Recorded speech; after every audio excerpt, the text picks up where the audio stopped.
वबरकातुहु अल्हम्दुलिल्लाहि रब्बिल आलमीन वस्सलातु वस्सलामु अला रसूलिल्लाहि व आलिहि व ஸஹ்பிஹி அஜ்மஈன். கண்ணியத்திற்குரிய எல்லாம் வல்ல அல்லாஹ்வின் நல்லடியார்களே, அல்லாஹுடைய பேரருளால் மக்ரிபு தொழுகையை ஜமாத்தோடு நிறைவேற்றியவர்களாக நாமெல்லாம் அவனுடைய ஆலயத்தில் மார்க்க செய்திகளை அறிந்து கொள்வதற்காக வேண்டி இந்த சபையில் நாம் ஒன்று திரண்டிருக்கிறோம். சென்ற வாரம் மரணம் தொடர்பாகவும் மரணத்தில் ஏற்படக்கூடிய அவஸ்தைகள் தொடர்பான செய்திகளை எல்லாம் நாம் தொடர்ச்சியாக தெரிந்து கொண்டு வந்தோம். அதோடு சேர்த்து சென்ற வாரத்தில் யார் யாருக்கு எப்படிப்பட்ட நிலைகளில் அல்லாஹ் மரணத்தை வைத்திருக்கிறான், வானவர்கள் எந்தெந்த நிலைகளிலெல்லாம் அந்த அடியாருடைய உயிர்களை பறிப்பார்கள் என்ற செய்திகளை எல்லாம் தொடர்ச்சியாக போன வாரம் நாம் பார்த்தோம். அதனுடைய ஒரு அடிப்படையாகத்தான் அதன் தொடர்ச்சியாக இறைவன் தரக்கூடிய அந்த மரணத்தை அடையக்கூடிய அடியார்கள் ஒவ்வொருவரும் ஒவ்வொரு நிலைகளில் தங்களுடைய புலம்பல்களையும் தங்களுடைய இயலாமைகளையும் வார்த்தைகளின் வழியாக வெளியேற்றக்கூடிய காரியத்தை பற்றி திருக்குரான் பல இடங்களில் நமக்கு சொல்லித் தருகிறது. பொதுவாக மரணம் என்று சொன்னால் முஸ்லிம்களுடைய ஈமானிய பார்வையின் அடிப்படையில் அது ஒரு சாதாரண விஷயம். ஈமானோடு ஒப்பிட்டு பார்க்கும்போது மரணத்தை கண்டு பயப்படக்கூடிய ஒரு மனநிலை முஸ்லிம்கள்ட்ட இருக்கக்கூடாது. மரணத்தை கண்டு பயப்படுகிற ஒரு மனநிலை இருந்தால் இஸ்லாத்தில் ஏற்படுகிற ஈமானில் ஏற்படுகிற ஒரு குறையாகத்தான் இஸ்லாம் பார்க்கிறது. ஆனால் பொதுவாக மனிதன் என்ற அடிப்படையில் இந்த மரணத்தை இஸ்லாம் எப்படி பார்க்க சொல்லுகிறது என்றால், அதிலே பல வேதனைகள் இருப்பதாகவும் அதை விட்டும் அல்லாஹ்விடத்திலே பாதுகாப்பு தேடச் சொல்லியும் தான் திருக்குரானும் நபிகளாருடைய பொன்மொழிகளும் நமக்கு ஏவுகிறது. ரசூல் ஸல்லல்லாஹு அலைஹி வஸல்லம் அவர்கள் ஒவ்வொரு தொழுகையை நீங்கள் நிறைவு செய்யும் பொழுதும் தஷஹுத் என்று அழைக்கப்படுகிற அத்தஹியாத்தினுடைய இருப்பில் இந்த பிரார்த்தனையை நீங்கள் கேட்காமல் விட்டுவிடாதீர்கள் அப்படின்னு சொல்லி ரசூலுல்லாஹ் ஒரு 4 காரியத்தை நமக்கு கட்டளையிடுகிறார்கள். அல்லாஹும்ம இன்னி அஊது பிக்க மின் அதாபி ஜஹன்னம் வ மின் அதாபில் கபர் வ மின் ஃபித்னத்தில் மஹ்யா வல் மமாத் வ மின் ஷர்ரி ஃபித்னத்தில் மஸீஹித் தஜ்ஜால். இறைவா, நரகத்தினுடைய வேதனையில் இருந்து உன்னிடம் நான் பாதுகாப்பு தேடுகிறேன், கபருடைய வேதனையில் இருந்தும் உன்னிடம் நான் பாதுகாப்பு தேடுகிறேன், வாழ்க்கை மற்றும் மரணத்தினுடைய சோதனைகளில் இருந்து உன்னிடம் பாதுகாப்பு தேடுகிறேன். வாழுகின்ற தருணத்தில் எனக்கு எத்தனையோ பல சோதனைகள் வரும், அது என்னை இஸ்லாத்தை விட்டு வேற இருக்கக்கூடிய நிலைகளுக்கு தள்ளலாம். அந்த மாதிரி சோதனைகளில் இருந்தும் மரண வேளைகளில் பல சோதனைகளை நீ வைத்திருக்கிறாய், அதில் வரக்கூடிய சோதனைகளில் இருந்தும் உன்னிடம் நான் பாதுகாப்பு தேடுகிறேன். இறுதியாக மஸீஹத் தஜ்ஜால் என்று அழைக்கப்படக்கூடிய பெரும் குழப்பவாதியினுடைய தீங்கில் இருந்தும் நான் பாதுகாப்பு தேடுகிறேன் என்ற பிரார்த்தனையை எல்லா தொழுகையிலும் தஷஹுத் என்று அழைக்கப்படுகிற அத்தஹியாத்தினுடைய இருப்பில் சலாம் கொடுப்பதற்கு முன்பு இந்த பிரார்த்தனையை கேட்காமல் நீங்கள் சலாம் கொடுக்காது என்று நபிகளார் காட்டி தந்தார்கள். அப்ப மரணத்தை குறித்து அதனுடைய சோதனைகளை குறித்து அல்லாஹ்விடத்தில் பாதுகாப்பு தேடப்பட வேண்டிய அளவிற்கு ஒரு முக்கியத்துவம் வாய்ந்த ஒன்று. ஒவ்வொரு நாள் பொழுதும் குறைந்தது 5 முறையாவது அல்லாஹ்விடத்தில் இந்த பிரார்த்தனை நம்ம கேட்டுக்கொண்டுதான் இருக்கிறோம். அப்படின்னா அதனுடைய விளைவு சீரியஸ்னஸ் எவ்வளவு மோசமா இருக்கும் அப்படிங்கறத நம்ம புரிந்து கொள்ளணும். மரணத்தை பற்றி சொல்லும் பொழுது சூரா கியாமா என்று அழைக்கப்படுகிற 75வது அத்தியாயத்தில் அல்லாஹ் சொல்லுகிறான், கல்லா இதா பலகத்தி தராக்கிய வக்கீல மன்றாக் வல்லன்ன அன்னகுல் ஃபிராக் வல் தஃபத்தி சாக்கு பிசாக். அவ்வாறு இல்லை, உயிர் தொண்டைக்குழியை அடைகிற அந்த வேளையில், அந்த சூழ்நிலையில் ஒரு மனிதன் கேட்பானாம், வக்கீல மன்றாக், மந்திரிக்கக்கூடியவன் யாராவது இருக்கிறார்களா, எனது உயிரை மீண்டும் இந்த உடலுக்குள் கொண்டு வந்து சேர்க்கக்கூடியவர்கள் யாராவது இருக்கிறார்களா என்று அந்த அடியார்கள் கேட்பார்கள் என்றோ, அல்லது வானவர்கள் அந்த அடியார்களிடத்தில் கேட்பார்கள் என்றோ அல்லாஹ் ரப்புல் ஆலமீன் திருக்குரானில் பேசுகிறான். தொடர்ச்சியாக அல்லாஹ் ரப்புல் ஆலமீன் சொல்லுகிறான், வல்லன்ன அன்னகுல் ஃபிராக், அவன் உணர்ந்து கொள்வான் இது நிரந்தர பிரிவு. இதுக்கப்புறம் மருத்துவரை கூப்பிட்டோ மந்திரிப்பவனை கூப்பிட்டோ வேறு யாரையோ கூப்பிட்டோ நான் இந்த நேரத்தில் மீண்டும் இந்த உலகத்தில் வாழ்வதற்கான ஒரு வாய்ப்பை பெற்றுக்கொள்ள முடியாது என்பதை ஒரு மனிதன் உணர்ந்து கொள்வான். வல் தஃபத்தி சாக்கு பிசாக், கெண்டை கால்களோடு பின்னிக் கொள்ளும் என்று அல்லாஹ் சொல்கிறான். அந்த மரண அவஸ்தை தாங்க முடியாமல் கால் 2ஐயும் சேர்த்து கொள்ளக்கூடியவர்களாக அடியார்கள் மாறிவிடுவார்கள். கை கால்கள்லாம் கடுமையான முறையில் விரைத்து விடும். அப்படி ஒரு சூழ்நிலை அடைந்து விடுவார்கள் என்று சொல்லி இறைவன் பொதுவாக மரணத்தை பற்றி பேசுகிறான். அதுல கெட்டடியார்லாம் சொல்லல. அதுக்கப்புறம் தொடர்ச்சியாக பேசும்போது அவன் தொழவில்லை, நோன்பு வைக்கவில்லை என்றெல்லாம் அல்லாஹ் பின்னாடி பேசுறான். இந்த மரணத்தை பற்றி பேசுகிற இந்த 4 வரி விளக்கத்தில் அல்லாஹ் சொல்கிறான், அது பொதுவாக நல்லவராக இருந்தாலும் சரி கெட்டவராக இருந்தாலும் சரி அவர்களுடைய மரண அவஸ்தை இப்படித்தான் இருக்கும் என்று இறைவன் பேசுகிறான். அப்படி ஒரு சூழ்நிலையை நம்மில் எல்லா நபர்களும் அடையத்தான் இருக்கிறோம். நம்மள யாரும் அது விதிவிலக்கு கிடையாது. நபிகளாருக்கு அல்லாஹ் அந்த விதிவிலக்கு கொடுக்கலங்கும் போது உலகத்தில் சாதாரண மனிதர்களாக ஏகத்துவத்தையும் தூதுத்துவத்தையும் ஏற்றுக்கொண்டு இந்த தூதுத்துவத்திலே நிறைவு செய்யக்கூடிய, அதை நம்முடைய வாழ்க்கையில் அமல்படுத்தக்கூடிய விஷயத்தில் குறைபாட்டோடு வாழ்ந்து கொண்டிருக்கக்கூடிய நமது நிலைமை எவ்வளவு மோசமானதாக இருக்கும் என்பதை நாம் சிந்தித்து பார்க்க வேண்டும். அல்லாஹ் ரப்புல் ஆலமீன் அந்த மரண அவஸ்தையில் இருக்கக்கூடிய மனிதர்களுடைய புலம்பல்களை பற்றி சொல்லும் பொழுது சூரா நிசா என்று அழைக்கப்படுகிற 4வது அத்தியாயத்தினுடைய 18வது வசனத்தில் பேசுகிறான். வலைசத்தி தௌபத்து லில்லதீன யாமலூன செய்யாத்தி ஹத்தா இதா ஹதர அஹதஹுமுல் மௌத் கால இன்னி துபுத்துல் ஆன். ஒரு அடியான் தீமைகளின் பக்கம் அதிகமாக இருந்து தீமைகளை அதிகமாக செய்து கொண்டிருக்கக்கூடியவன் தனக்கென்று மரண வேலை வரும் பொழுது, மரணத்தினுடைய நேரம் வரும் பொழுது அந்த அடியான் கேட்கிறான், இன்னி துபுத்துல் ஆன், நான் இப்பொழுது பாவ மன்னிப்பு கேட்கிறேன் என்று எவன் சொல்வானோ, வாழ்கின்ற காலத்திலெல்லாம் பாவம், இறை தூதருக்கு மாறு செய்வது, இறைவனை நிராகரித்து வாழ்வது, எல்லா தீமையான காரியத்திலும் பங்கெடுத்துக் கொள்ளக்கூடிய நிலையில் இருந்த ஒரு அடியான் மரண நெருக்கத்தில், யா அல்லாஹ் நான் இப்போது மன்னிப்பு கேட்கிறேன் என்று யார் சொன்னாலும் சரி, வலைசத்தி தௌபத்து, அவர்களுக்கு எந்த பாவ மன்னிப்பு கிடையாதுன்ட்டான். பாவ மன்னிப்பு நிராகரிக்கப்படக்கூடிய அடியார்களில் முக்கியமான ஒரு நபர் யார் என்றால், வாழுகின்ற தருணத்தில் எல்லா பாவத்தையும் செய்து இறைவனை அஞ்சாமல், இறை தூதருக்கு கட்டுப்படாமல், வேத வரிகளுக்கு விளக்கமாக தனது வாழ்க்கை அமைத்துக் கொள்ளாமல், மறுமையை குறித்த அச்ச உணர்வு இல்லாமல் வாழ்ந்தவர்கள் இறுதி தருணத்தை அடையும் பொழுது அவர்கள் அல்லாஹ்விடத்தில் கேட்பார்கள், இன்னி துபுத்துல் ஆன், இறைவா நான் இப்பொழுது பாவ மன்னிப்பை கேட்கிறேன் என்று சொல்லுவான். வலைசத்தி தௌபத்து, அவர்களுக்கு எந்த பாவ மன்னிப்பும் கிடையாது என்று அல்லாஹ் பேசுகிறான். பேசிவிட்டு அல்லாஹ் சொல்லுகிறான், வலல்லதீன யமூதுன வஹும் குஃபார், யார் தங்களுடைய வாழ்க்கையில் இறை மறுப்பாளர்களாக, இறை நிராகரிப்பாளர்களாக வாழ்ந்து கொண்டிருக்கிறார்களோ அவர்களுக்கும் எந்த பாவ மன்னிப்பும் கிடையாது. உலாயிக்க அஅ்தத்னா லஹும் அதாபன் அலீமா, அவர்களுக்கு தான் நாம் துன்புறுத்தும் வேதனை வைத்திருக்கிறோம் என்று இறைவன் பேசுகிறான்.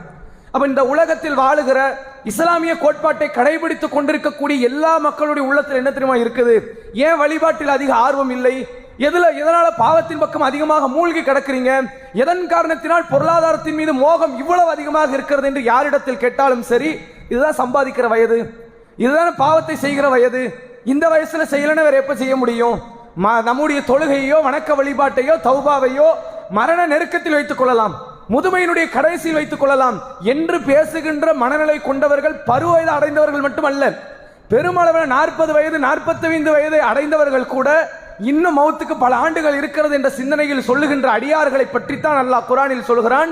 பாவத்தில் மூழ்கியவர்கள் எல்லாம் குற்றவாளிகள் என்று இஸ்லாம் பேசல. குர்ஆன் எங்கேயாவது அப்படி பேசியிருக்குதா? பாவத்தில் மூழ்கியவர்கள் எல்லாம் குற்றவாளி கிடையாது. தௌபாவை பிற்படுத்திக் கொண்டிருப்பவர்கள் தான் குற்றவாளி இஸ்லாத்தின்படி.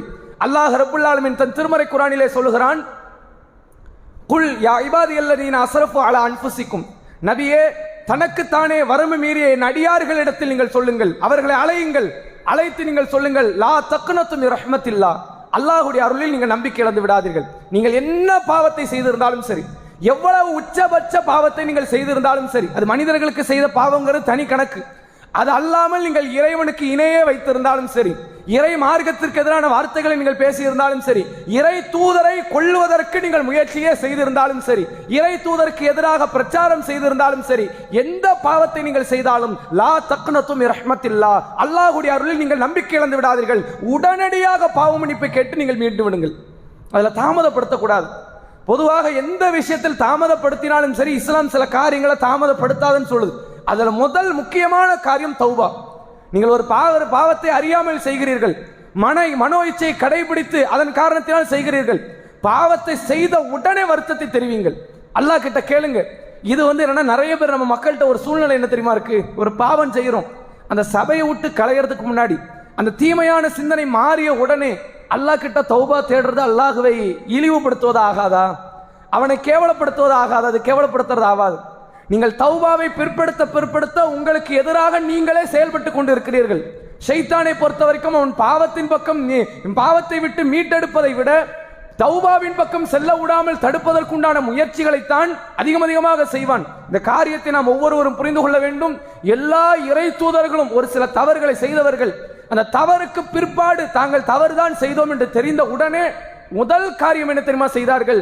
இறைவனிடத்தில் கையேந்தினார்கள். இறைவா, நான் இப்பொழுது இந்த தவறை செய்துவிட்டேன், நீ என்னை மன்னிக்காவிட்டால், எனக்கு நீ கருணை புரியாவிட்டால், என் மீது நீ அருளை தராவிட்டால் நான் நஷ்டவாளிகளில் ஆகிவிடுவேன் என்று சொல்லி எல்லா இறை தூதர்களும் கேட்ட வார்த்தைகள் இது.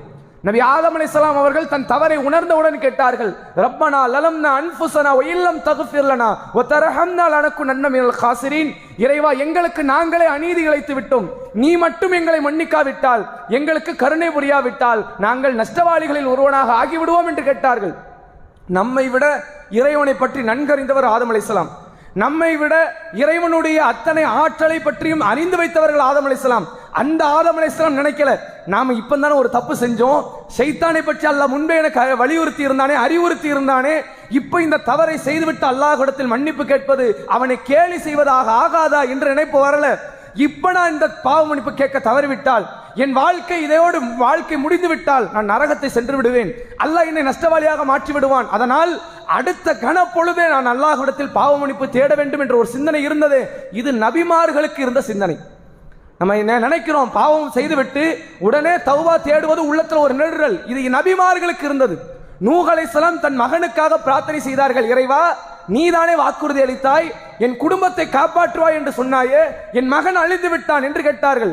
உடனே அல்லாஹ் சொல்லுகிறான், இவன் உன் குடும்பத்தை சார்ந்தவன் இல்லை. நான் குடும்பத்தை காப்பாற்றுவேன் சொன்னது உண்மை, இவன் உன் குடும்பத்தை சார்ந்தவன் இல்லை. உன் மனைவி உன் குடும்பத்தை சார்ந்தவள் இல்லை. யார் உன் குடும்பம்? யார் இந்த ஏகத்துவத்திலே ஏற்றுக்கொண்டு உன்னை நுண்மைப்படுத்தினார்களோ அவர்கள் உன் குடும்பம். அந்த குடும்பத்தை காப்பாற்றினா இல்லையா என்று சொல்லி அல்லாஹ் சொல்கிறான், இது ஒரு நல்ல காரியம் இல்லை, இது ஒரு நல்ல அடியார் பேசுகின்ற வார்த்தை இல்லை என்று சொன்ன உடனே அல்லாஹ்விடத்தில் கேட்ட வார்த்தை, இறைவா, நான் சொன்ன வார்த்தைகளை விட்டு உன்னிடம் பாதுகாப்பு தேடுகிறேன், என்னை மன்னித்து விடு. எல்லா இறை தூதர்களுடைய வாழ்க்கையினுடைய இறுதி கட்டம், அவர்கள் தவறு செய்த மறுகணம் செய்த முதல் கட்ட காரியம் அல்லாஹ்விடத்தில் பாவ மன்னிப்பு தேடுவது. நபிகள் நாயகம் ஸல்லல்லாஹு அலைஹி வஸல்லம் அவர்கள் ஒரு தருணம் மக்களை பார்த்து சொன்னார்கள், யா அய்யுஹன்னாஸ் தூபு இலல்லாஹ், மனிதர்களே நீங்கள் அல்லாஹ்விடத்தில் அதிகமாக பாவ மன்னிப்பு தேடுங்கள். ஃபஇன்னி அதூபு இலல்லாஹி மீஅத்த மர்ரா, நான் ஒரு நாளைக்கு 100 முறை அல்லாஹ்விடத்தில் பாவ மன்னிப்பு தேடுகிறேன். ஏன்? என் உள்ளத்திலும் திரை விழுதுன்னு நாங்க ரசூலுல்லாஹ். ஏன் உள்ளத்தில் திரை விழுகிறது, கவனம் சிதறுகிறது, இஸ்லாத்தை விட்டு அந்த கவனம் லைட்டா திரும்புது, அதனால் நான் அல்லாஹ்விடத்தில் பாவ மன்னிப்பு தேடுகிறேன் என்று சொன்னார்கள். நபிகளாரே கேட்கும் போது நம்ம கேட்கறதுல என்ன பிரச்சனை இருக்கு? நபிகள் நாயகம் ஸல்லல்லாஹு அலைஹி வஸல்லம் அவர்களே கேட்கும் பொழுது, இறையச்சத்தில் மேன்மை பெற்றவர்களாக பார்க்கப்பட்ட அந்த அல்லாஹ்வுடைய தூதர் கேட்கும் பொழுது, இந்த பாவ மன்னிப்பை விட்டு தூரமாவது நமக்கு எதிராக நாம் செய்யக்கூடிய மிகப்பெரிய காரியத்தில் ஒன்று தௌபா விட்டு விலகிறது. அந்த காரியத்தை நாம் செய்யக்கூடாது. அதனால் தான் அதற்கு முந்தைய வசனத்தில் அல்லாஹ் ரப்பல் ஆலமீன் பேசுகிறான். சூரா நிசாவினுடைய 4வது அத்தியாயம் 17வது வசனத்தில் சொல்கிறான், இன்னம தௌபத்து அலல்லாஹி லில்லதீன யஅமலூன ஸூஇ பிஜஹாலத்தின் ثم يتوبون من قريب فاولئك يتوب الله عليهم وكان الله عليما حكيما. யார் ஒருவர் அறியாமையில் சில பாவங்களை செய்துவிட்டு உடனடியாக நெருக்கத்தில் அல்லாஹ்விடத்தில் பாவ மன்னிப்பு தேடுவார்களோ அத்தகைய அடியார்களுக்கு அல்லாஹ் பாவ மன்னிப்பை வைத்திருக்கிறான். இது அல்லாஹ் இழிவுபடுத்துவதில்லை. இப்படி யார் அல்லாஹ்விடத்தில் செய்த பாவத்திற்காக வேண்டி உடனடியாக திருந்தி வருந்தி அல்லாஹ்விடத்தில் மன்னிப்பு கேட்கிறார்களோ இதுதான் இறையச்சத்திற்கு நெருக்கமான காரியம் என்று அல்லாஹ் பேசுகிறான்.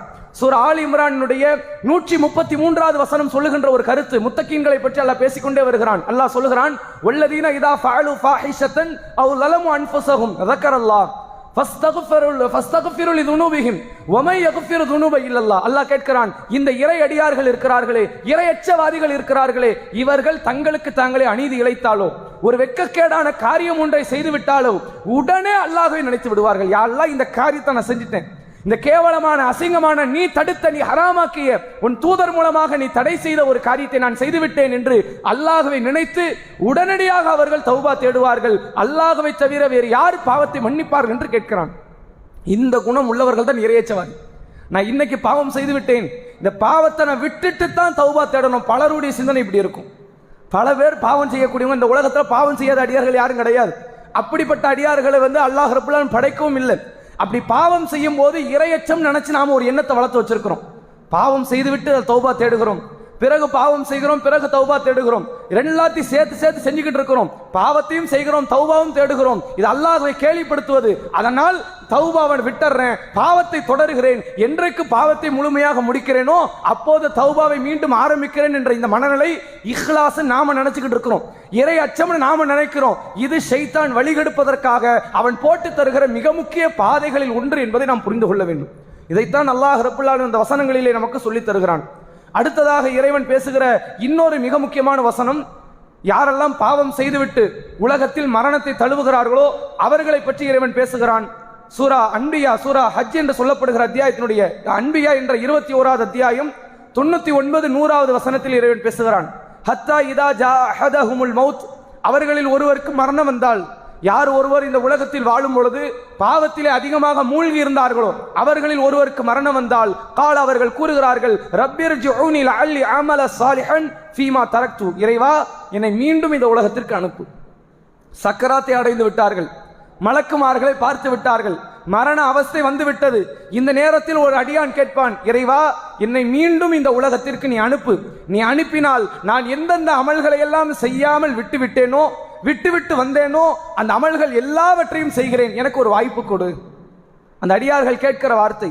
யாரெல்லாம் இந்த உலகத்தில் பாவத்தில் மூழ்கி இருக்கிறார்களோ அத்தனை பேரும் மரண நேரத்தில் இதை சொல்லுவார்கள் என்று இறைவன் குர்ஆனிலே சொல்கிறான். லஅல்லி அமல சாலிஹன் ஃபீமா தரக்து, நான் எந்தெந்த அமல்களை எல்லாம் விட்டுவிட்டேனோ, எனது தொழுகை, எனது நோன்பு, கடமையான வழிபாடுகள், கடமையான தர்மங்கள், வேறு பாவங்களை எல்லாம் செய்து புண்ணியங்களை தேடக்கூடிய இடத்தில் தேடாமல் இருந்தேனே, அத்தனை காரியத்தையும் செய்வதற்கு எனக்கு ஒரு வாய்ப்பை தா என்று கேட்கும் பொழுது அல்லாஹ் சொல்கிறான், கல்லா இன்னஹா கலிமத்துன் ஹுவ காயிலுஹா, இல்லை இது அவர்களுடைய வெறும் வாய் வார்த்தை, வெட்டு வார்த்தை.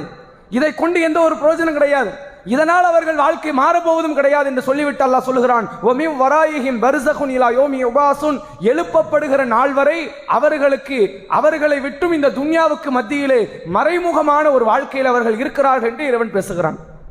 கதறி அழுவார்கள். மரண நேரத்தில் புரிந்து கொள்வார்கள், நாம செய்த செயல்கள் நம்மை மறுமையில் எதுவும் காப்பாற்றப் போவதில்லை, காப்பாற்றுவதற்கு தகுந்த காரியங்கள் எதையுமே செய்யவில்லை, இந்த செயல்களை நம்மை நரகத்தில் தள்ளிவிடும் என்று புரிந்தவுடனே மரண நேரத்தில் அந்த அடியார்கள் இப்படி துஆ செய்வார்கள் என்று சொல்லி இறைவன் குர்ஆனிலே சொல்கிறான். அந்த பிரார்த்தனைகள் அனைத்தும் நிராகரிக்கப்படுகிறது. அதே போன்று அல்லாஹ் ரப்புல் ஆலமீன் மற்றொரு வசனத்திலே பேசுகிறான். நாம் எல்லோரும் பரிச்சயமாக படித்த ஒரு வசனம், சூரா முனாஃபிக் என்று சொல்லப்படுகிற நயவஞ்சகர்கள் என்று அழைக்கப்படுகிற ஒரு அத்தியாயத்தினுடைய இறுதி வசனங்களில் இறைவன் பேசுகிறான். ஒரு அடியார் தர்மம் செய்யாமல் தன் வாழ்க்கையில் அதிகமாக பொருளாதாரத்தை சேர்த்து, செல்வங்களை சேர்த்து, சொத்துக்களை சேர்த்து, தர்மங்களை செய்யாமல் கஞ்சத்தனத்தோடு வாழ்ந்த அடியார்களுடைய மரண நேரம் வந்தவுடன் அந்த அடியார் கேட்கக்கூடிய வார்த்தை என்ன தெரியுமா? இறைவா என்னை மீண்டும் இந்த உலகத்திற்கு நீ அனுப்பு, நான் தர்மங்களை செய்து வக்குமின சாலிஹீன், நல்லவர்களில் ஒருவனாக நான் ஆகிவிடுகிறேன் என்று கேட்கிறான். நல்ல யோசிச்சு பாருங்க, தர்மம் மட்டும் அவர்கிட்ட குறை கிடையாது. தர்மம் மட்டும் குறையாக இருந்தால் இவ்வளவு பெரிய கதறல் அவருக்கு அவசியம் கிடையாது.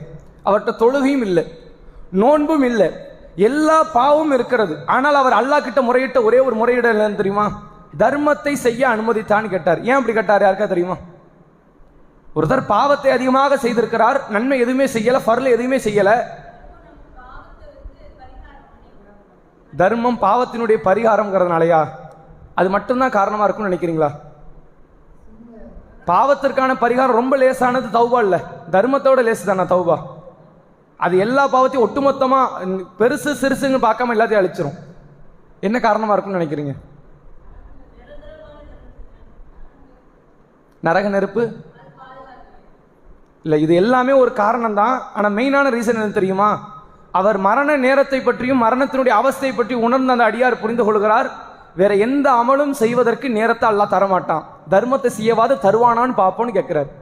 தொழுகை இருக்குல்ல, எனக்கு தொழுகைக்கு எனக்கு ஒரு நேரம் கொடு அப்படின்னா போய் ஒழு செய்யணும், வந்து ஒரு 2 ரக்காத் தொழணும், நேரம் கொஞ்சம் பெருசு. நோன்பு அப்படின்னா ஒரு நாளாவது வேணும், நான் காலையில சகர் எந்திரிச்சு சாப்பிடணும், இஃப்தார் வரைக்கும் வெயிட் பண்ணணும். வேற எந்த அமல், ஹஜ்ஜுக்குன்னா அடுத்த 1 வருஷம் வரைக்கும் வெயிட் பண்ணணும். இப்படி எந்த அமலுக்குனாலும் தொலைதூர நேரங்கள் உண்டு. தர்மம் இருக்க எனக்கு ஒரு 2 செகண்ட் டைம் தான், அந்த சொத்தை மட்டும் ஏழைக்கு கொடுத்துட்டு வந்து செத்துறேன், அந்த நேரத்தை தான் கேட்கிறார். அவர் நேரத்தில் ரொம்ப குறுகியதை பார்க்கிறார். இருக்கிற அமல்கள்லயே தர்மத்தை ரொம்ப ஷார்ட்டா இதைத்தான் செய்ய முடியும், வேற எந்த அமலையும் ஷார்ட்டா செய்ய முடியாது. ரொம்ப சீக்கிரத்தில் என் மகன் கிட்ட கண்ணை முழிச்சு இந்த வீட்டை தர்மமாக்கி விடு, உன் நகைகளை தர்மமாக்கி விடு, என் ஆடைகளை தர்மமாக்கி விடு, நான் விட்டு விட்டு சென்றதில் ஒரு பெரும் பகுதியை எனக்காக வேண்டி தர்மமாக்கிறேன் ஒரு வார்த்தை சொல்லிவிட்டு வருகிறேன் என்று அவர் கேட்பார். அதனால அல்லாஹ் சொல்லுகிறான், அந்த நேரம் கூட கொடுக்கப்படாது. அப்படி கொடுக்கணும் எத்தனை பேருக்கு நான் கொடுத்திருப்பேன், யாருக்கும் அந்த நேரம் கூட வழங்கப்படாது என்று சொல்லி ஒரு அடியாருக்கு நேரம் நிர்ணயிக்கப்பட்டு விட்டால் அந்த நேரத்தை விட்டு தப்ப மாட்டார்கள் என்று சொல்லி இறைவன் அந்த அடியாருடைய ரூஹை கைப்பற்றுகிறான் என்ற செய்தியை குர்ஆனிலே பார்க்க முடிகிறது. அப்ப குறுகிய நேரம் கூட அல்லாஹ் தரமாட்டான். அல்லாஹ் தன் திருமறை குர்ஆனிலே சொல்கிறான், ஒலி குள்ளி உம்மத்தின் அஜலுன், இந்த உலகத்தில் வாழ்கிற எல்லா மனிதர்களுக்கும் ஒரு கெடு இருக்கிறது. ஃபஇதா ஜா அஜலுஹா, அவர்கள் தங்களுடைய கெடுவை அடைந்து விட்டால் லா யஸ்தஅகிருன ஸஅத வலா யஸ்தக்திமுன், சிறிது நேரம் முந்த மாட்டார்கள், சிறிது நேரம் பிந்த மாட்டார்கள், கணக்கச்சிதமாக உயிர் பெறும். பஞ்சுவாலிட்டிக்கு மிகச்சிறந்த உதாரணம் மௌத்து தான், வேற எதுவுமே கிடையாது. எந்த காரியத்தை எடுத்துக்கிட்டாலும் சரி, இதுக்கு நிகராக இன்னொரு நேர மேலாண்மைக்கு ஒரு உதாரணம் சொல்ல முடியாது. அல்லாஹ் சொல்லுகிறான், ஒருவருக்கு மரணம் என்று முடிவு செய்யப்பட்டு விட்டால் ஒரு நொடி பொழுது ஒரு மூச்சு காற்று அவர் கூடுதலாக சுவாசிக்க முடியாது, ஒரு மூச்சு காற்று குறைவாக சுவாசித்து விட்டு மரணிக்கவும் முடியாது. அல்லாஹ் நிர்ணயித்த கதிரை, அல்லாஹ் நிர்ணயித்த எல்லா வகையான ரிசுக்கை அடைந்து அதற்கு மேல ஒரு பருக்க வாய்க்குள்ள இறங்காது. அந்த நிலையில் அல்லாஹ் அவருடைய உயிரை பறித்து விடுவான் என்ற செய்தியைத்தான் நமக்கு குர்ஆன் ஹதீஸ் சொல்லி தருகிறது என்பதை இந்த ஒவ்வொரு மரண செய்திகள் நமக்கு ஒவ்வொரு பாடத்தையும் சொல்லி தருகிறது. இது மட்டும் இல்லாமல் சில நல்லடியார்களுடைய மரண வேலை எப்படி இருந்தது அப்படிங்கிறத ஒரு 2 மிக முக்கியமான நல்லடியார்களுடைய வாழ்க்கையை பற்றி நம்ம தெரிந்து கொள்ள இருக்கிறோம். முதல் விஷயம், உமர் ரதியல்லாஹு அவர்கள் ஒரு இறையச்சத்திற்கு முன்னோடியாக பார்க்கப்படுகிற நபித்தோழர்களில் மிக முக்கியமான ஒரு இடத்தை பிடித்த ஒரு நபித்தோழர் தான் உமர் ரதியல்லாஹு அவர்கள். அவருடைய ஆட்சியாக இருக்கட்டும், அவருடைய அமல்களாக இருக்கட்டும், பேணுதலாக இருக்கட்டும், ஈமானிய உறுதியாக இருக்கட்டும், இவருக்கு வழங்கப்பட்டதை போன்ற ஒரு சிறப்பு வேறு எந்த ஒரு நபித்தோழருக்கும் வழங்கப்படவில்லை என்று சொல்லலாம். எந்த அளவிற்கு என்றால், ரசூல் ஸல்லல்லாஹு அலைஹி வஸல்லம் அவர்கள் உமர் ரதியல்லாஹு அவர்களை பார்த்து சொன்னார்கள், உமரே, நீங்கள் ஒரு பாதையில் சென்றால் ஷைத்தான் பாதையை மாத்திடுறான், உங்க முன்னாடி வருவதற்கு கூட உனக்கு தைரியம் கிடையாது. இது எதனால அப்படின்னா, உமர் வீரருங்கிறதுனால கிடையாது. உமரை விடலாம் பெரும் வீரர்கள் இருந்தார்கள். உமரோடு ஒப்பிட்டால் காலித் பின் வலீத் பெரிய வீரர். ரசூல்லா காலத்தில் காலித் பின் வலீதுக்கு நிகராக போர் வியூகங்களை அமைக்கிற ஒரு நபித்தோழர் கிடையாது. உமரோடு ஒப்பிட்டால் வேறு எத்தனையோ, சாது பின் அபி வக்காஸ், அதே மாதிரி சாது பின் முஆத் ரலியல்லாஹு அவர்கள் என்று எத்தனையோ தலை சிறந்த வீரர்கள் உண்டு. உமர் பார்த்து அஞ்சு நடுங்குகிற ஒரு நபித்தோழர் ஒருத்தர் உண்டுன்னா ஹம்சா ரலியல்லாஹு அவர்கள், ரசூலுல்லாஹ்வுடைய சிறிய தந்தை. அவ வீரத்துக்காக வேண்டி உமரை சொல்ல, கொள்கை பிடிமானத்துக்கு சொன்னாங்க. ஒரு கொள்கை விஷயத்தில் இவர் ஒன்றை ஏற்றுக்கொண்டு இறை தூதருக்கு கட்டுப்பட முனைந்து விட்டார் என்றால் உலகமே எதிர்த்தாலும் சரி, அந்த காரியத்திற்கு எதிராக வேண்டி அவர் அந்த காரியத்தை விட்டுவிட்டு சரணாகதி அடைகிற ஒரு பண்பாடு கொண்டவர் உமர் கிடையாதுங்கிறதுக்காக வேண்டி நபிகளார் சொன்னார்கள், ஷைத்தான் ஒரு பாதையில் வந்தால் நீங்கள் அதே பாதையில் சென்றால் பாதையை மாற்றிவிட்டு செல்லக்கூடியவன் ஷைத்தான் அப்படின்னாங்க ரசூல் ஸல்லல்லாஹு அலைஹி வஸல்லம் அவர்கள். அந்த உமர் ரலியல்லாஹு அவர்களுடைய வாழ்க்கையினுடைய இறுதி கட்ட நாள் ஃபஜருடைய வேலை. உமர் ரலியல்லாஹு அவர்கள் மஸ்ஜித் நபவியில் நபிகளார் நின்று தொழ வைத்த அந்த இடத்தில் நின்று தொழ வைத்துக் கொண்டிருக்கிறார்கள். பின்னாடி பெரும் பெரும் நபித்தோழர்கள், எந்த அளவிற்கு என்றால் தாபீன்களில் தலை சிறந்தவர்கள், நபித்தோழர்களில் தலை சிறந்தவர்கள் எல்லாம் முதல் சஃப்ல நிற்கிறாங்க. அப்படி நிற்கும் போது நயவஞ்சகனாகவும் நபிகளார், அதாவது உமர் ரலியல்லாஹு அவர்கள் காலத்தில் இருந்த முகைராவுடைய அடிமையாக இருந்த ஒருவன் முதல் சஃப்ல நிற்கிறான். எல்லாரும் சேர்ந்து தொழுது கொண்டு இருக்கக்கூடிய நேரத்தில் உமர் ரலியல்லாஹு அவர்கள் எப்படி தொழுகைய ஃபஜருடைய தொழுகை தொழுவாங்கன்னு முதல் ரக்காயத்தை ரொம்ப நீளமாக்குவாங்க. எந்த மாதிரியான சூறாக்கள்னா, சூரா தௌபா, சூரா நஹல் என்று சொல்லப்படுகிற பெரும் பெரும் அத்தியாயத்தை எடுத்து ஓதுவாங்க. எதனாலனா யாரும் ஜமாத்தை மிஸ் பண்ணிடக்கூடாது, கொஞ்சம் தாமதமாக வருவாங்க, அவங்க ரக்காயத்தில் வந்து சேர்ந்துடணும் அப்படிங்கிறதுக்காக வேண்டி அந்த சூறாக்களை நீளமாக ஓதுவார்கள். அப்படி ஓதி ஒரு நாள் தொலை வைத்துக் கொண்டிருக்கும் போது பின்னாடி இருந்த அந்த முகீராவினுடைய அடிமையாக பார்க்கப்பட்ட ஒருவன் தன்னுடைய கையில் இருந்த கத்தியை வைத்து உமர் ரலியல்லாஹு அவருடைய முதுகலை கடுமையாக குத்தி, நெஞ்சு பகுதி எல்லா பகுதியும் குத்தி விட்டு ஓடிவிட்டான். ஓடும்போது உமர் ரலியல்லாஹு அவர்கள் தொழுகையை விட்டு திசை திரும்புகிறார்கள். ஏதோ ஒரு நாய் என்னை தாக்கி விட்டது அப்படிங்கிறாங்க. அவன் போறவன் என்ன செய்யறான்னா, பக்கத்துல இருந்த நபி தோழர்கள் தாபீன்கள் முதல் சஃப்ல இருந்தவங்க எல்லாத்தையும் நெஞ்சில குத்திக்கிட்டே போறான், வேகமா ஓடுறான். அப்படி ஓடும்போது கிட்டத்தட்ட 13 பேரை தாக்கி விட்டு அதுல 7 பேர் மௌத் ஸ்பாட்லயே. 7 நபித்தோழர்கள் தாபீன்கள் அவங்களாம் சேர்ந்து ஒரு 7 பேர் மரணித்தார்கள், மிச்சவங்களாம் படுகாயம் அடைகிறாங்க. அவன் அங்கே போன உடனே ஒரு நபித்தோழர் தன் தலையில போட்டிருந்த இரும்பு ஆடை, இரும்பு கவசத்தை தூக்கி எறிகிறாங்க. அவன் கீழே விழுந்துடுறான். எங்கே உமரிடத்தில் மாட்டிக்கொண்டால் செத்து விடுவோமோ என்று பயந்து தன்னைத்தானே அறுத்து கொண்டு தற்கொலை செய்து மரணித்து விடுகிறான். அவனுடைய வாழ்க்கை எல்லாம் அப்படி ஆக்கிட்டான். அவனுக்கு நரகத்திற்கான எல்லா படித்தரத்தையும் எல்லாம் கூட்டிட்டான். ஒரு பக்கம் உமர் ரலியல்லாஹு அவர்கள் அந்த நிலையில இருக்கும்போது வழி தாங்க முடியாமல் இந்த தொழுகையும் விட முடியாது. பின்னா எந்த அளவிற்கு சஹாபாக்களுடைய தொழுகை இருந்துச்சு அப்படின்னா, இப்படி ஒரு சூழ்நிலை நம்ம பள்ளிவாசல் நடந்துச்சு, நீங்க தொழுகையை டோட்டலா கொலாப்ஸ் ஆயிரும். கொலாப்ஸ் எந்த அளவுக்கு ஆகும்னா பல பேர் ஓடிடுவாங்க, எல்லாம் கலைஞ்சிரும், எல்லாரும் தொழுகை விட்டுருவாங்க. அங்க எப்படி ஆகுதுன்னா ஒரு 2-3 சஃபை தாண்டி உள்ளவங்களுக்கு இப்படி நடந்ததே தெரியாது. எதுக்கு உமர் இன்னும் ஓதாம இருக்கிறாரு அப்படின்னு நினைக்கிறாங்க. அந்த அளவிற்கு தொழுகையில சஃபு விஷயத்துல அவ்வளவு பேணுதலா இருக்கிறாங்க. உடனே உமர் ரதியல்லானவர்கள் தொழுகை விடுகிறார்கள். அப்துல் ரஹ்மான் பின் அவுஃப் ரதியல்லானவர்கள் சொர்க்கவாசியாக பார்க்கப்பட்ட ஒரு நபித்தோழர் ரசூலுல்லாஹ் முன்னறிவு பண்றாங்க. அந்த நபித்தோழரை முதல் சஃப்ல இமாமாக நிறுத்திவிட்டு உமர் ரதியல்லானவர்கள் கீழே உட்கார்ந்துறாங்க. பிறகு சீக்கிரத்தை தொழுக முடியுது. உமரை தூக்கி கொண்டு அவர்களுடைய வீட்டிற்கு செல்கிறார்கள். வீட்டுக்கு போன உடனே உமர் ரதியல்லானவர்களை பற்றி காட்டு தீயா ஊர் முழுக்க பரவுது ஒரு செய்தி. எப்படி பரவுதுன்னா, உமர் மரணிக்க மாட்டாரு, நல்லாதான் இருக்காரு, ஆள் தடகாத்திரமா தான் இருக்காரு, நல்லபடியா வந்துருவாரு அப்படின்னு ஒரு பக்கம் பேச்சு. ஒரு பக்கம் எப்படின்னா, இல்ல உமருக்கு ஏற்பட்ட காயம் கொஞ்சம் படுகாயமா இருக்குது, அவர் மௌத்தாயிருவாரு நான் பயப்படுறேன் அப்படிங்கிற மாதிரி ஒரு சில பேச்சுக்கள் வருது. இப்ப உமருக்கு வந்த காயம் சாதாரண காயம் தானா, சரி படுத்திடலாமா படுத்த முடியாதாங்கிறத சோதிக்கணும். அதுக்கு என்ன பண்ணலாம்னா, பேரிச்சம்பழத்தினுடைய சாறு இருக்குல்ல, அந்த ஜூஸ், பேரிச்சம்பழ ஜூஸ், அதை எடுத்து உமருடைய வாயில ஊத்துறாங்க, அவங்களுக்கு குடிக்க கொடுக்குறாங்க. அது உடல்ல உள்ள எல்லா பகுதியிலும் கலந்து அந்த குத்துப்பட்ட இடத்துலலாம் வடிய ஆரம்பிக்குது. வடியும் போது சிகப்பு நேரத்தில் வர்றதுனால இது ரத்தம் தானா, ரத்தம் மட்டும் இருந்துச்சுன்னா காப்பாற்றிடலாம், அவங்களுடைய நம்பிக்கை, அவங்களுடைய மருத்துவ சிஸ்டம். ரத்தம் மட்டும் வர மாதிரி இருந்துச்சுன்னா காப்பாற்றிடலாம் ஆளை. ரத்தத்தோட குடித்த பொருளும் வருதுன்னா ஆளை காப்பாற்ற முடியாது. இப்போ வர்றது சிகப்பு கலர்ல வருது, இது ரத்தம் தானே இல்லை குடித்த பொருளான்னு தெரியல. மறுபடியும் பாலை கொடுக்குறாங்க, வெள்ளை கலர்ல வர ஆரம்பிச்சிருச்சு. அப்போ புரிஞ்சுக்கிட்டாங்க உமரை இதுக்கப்புறம் காப்பாற்ற முடியாத ஸ்டேஜ் அடைஞ்சிட்டாரு, அவர் மௌத்து நிலையில வந்துட்டாருன்னு. இப்போ உமர் ரதியல்லான் அவர்கள் கண்ணை மூடிக்கொண்டு கொஞ்ச நேரம் ஆசுவாசப்பட்டு கொண்டிருக்கும் போது அன்சாரிகள் இருந்து ஒரு இளைஞர் வருகிறார். வந்த உடனே கதறிக்கொண்டு உமர் ரதியல்லான் அவர்களை பார்த்து ஒரு சில அறிவுரைகளை, ஒரு சில வார்த்தைகளை சொல்லுகிறார்கள். உமரே, நீங்கள் நற்செய்தியை பெற்றுக் கொள்ளுங்கள், கவலைப்படாதீங்க, உங்களுக்கு நற்செய்தி இருக்கிறது. நபிகளாரோட தோழராக நீங்கள் இருந்தவர்கள், வாழுகின்ற தருணத்திலே ரசூலுல்லாஹ்விடத்தில் ஏராளமான முன்னறிவிப்பை நற்செய்தியாக பெற்றவர்கள், இஸ்லாமிய பொறுப்பை ஏற்றவர்கள், அதை சிறந்த முறையில் நீதியாக நடத்தியவர்கள், இன்றைக்கு ஷஹீதையும் அடைந்திருக்கிறீர்கள், நீங்க கவலைப்படாதீங்க அப்படிங்கிறாங்க. அப்படி சொல்லிவிட்டு அந்த நபித்தோழர் அந்த அன்சாரிகள் இருந்த இளைஞர் அப்படி திரும்பி போகும்போது உமர் ரதியல்லாஹு அவர்கள் அவரை பார்த்து சொல்றாங்க, என் சகோதரருடைய மகனே, இர்ஃபா சௌபக, உன்னுடைய ஆடையை கொஞ்சம் தூக்கி போடுப்பா. அந்த சாகர நிலையில், மரணிக்கின்ற நிலையில் கூட ஒருவரிடத்தில் இருக்கிற தவறை உமர் ரதியல்லாஹு அவர்கள் திருத்துறாங்க. அவருடைய ஆடை தரையில இழுபடுற மாதிரி இருக்குது. உமர் ரதியல்லாஹு அவர்கள் உடனே சொல்கிறார்கள், உன் ஆடையை கொஞ்சம் தூக்கி போடு, இதுதான் பரிசுத்தமானது, இறைவனை அஞ்சுவதற்கான அடையாளம் என்று சொல்கிறார்கள்.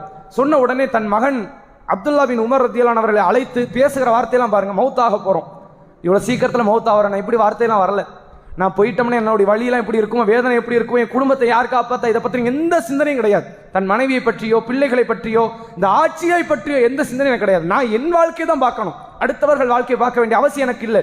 உமர் ரதியல்லாஹு அவர்கள் தன் மகனை அப்துல்லா பின் உமர் ரதியல்லாஹு அவர்களை அழைத்து சொல்கிறார்கள், அப்துல்லாவே, எனக்கு எவ்வளவு கடன் இருக்கிறது என்று பாருங்கள். உடனே பாருங்க எவ்வளவு கடன். அவர் கணக்கிட்டு சொல்கிறார், 86,000 திர்ஹம் இருக்குது உங்களுக்கான கடன். சரி, என்னுடைய கடனை உமர் ரதியல்லாஹு அவர்கள் வாழுகின்ற தருணத்தில் ஆட்சி பொறுப்பை ஏற்றாலும் அரசு கசானாலிருந்து 10 பைசா எடுக்கல. எடுப்பதற்கு உரிமை இருந்துச்சு, ரசூலுல்லாஹ்க்கு தான் ஹராம். ரசூலுல்லாஹ்வுக்கும் ரசூலுல்லாஹ்வுடைய மனைவிமார்களுக்கும் ரசூலுல்லாஹ்வுடைய பிள்ளைகளுக்கு பேரப்பிள்ளைகளுக்கு தான் ஹராம். உமர் ரதியல்லாஹு அவர்களுக்கு ஹராம் கிடையாது. இவங்க உமர் ரசூலுல்லாஹ்வுடைய சொந்தத்துல வரமாட்டாங்க. உமருடைய மகள் ஹப்ஸா ரதியல்லாஹு அன்ஹா வேண்டுமானால் ரசூலுல்லாஹ் சொந்தத்துல வருவாங்க. ஹப்ஸா ரசூலுல்லாஹ்வுடைய மனைவி, உமர் சொந்தத்துல வரமாட்டாங்க. ஆனால் எடுப்பதற்கு அனுமதி இருந்தாலும் அதை கடைசி காலம் வரைக்கும் தொடல.